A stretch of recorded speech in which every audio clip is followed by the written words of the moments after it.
Assalamualaikum warahmatullahi wabarakatuh. Sampurasun.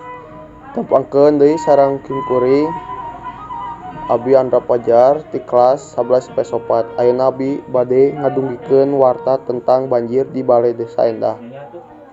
Sabaraha minggu katukang daerah Balai Endah Kabupaten Bandung kenaan ku rupi-rupi musibah. Salah sahijina muldana cai wahangan Citarum.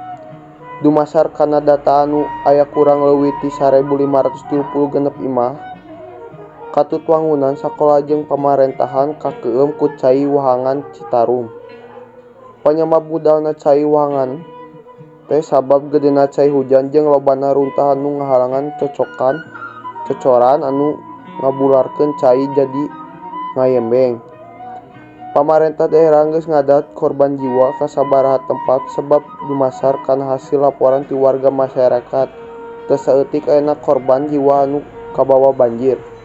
Masyarakat Kota Bandung ngarasa prihatin ku ayana musibah eta. Masyarakat oge ngayakeun tareka ngumpulkeun warga keur nyumbangkeun ka warga anu kenaan musibah eta. Sakitu wae warta anu tiasa simkuring dugikeun. Assalamualaikum warahmatullahi wabarakatuh.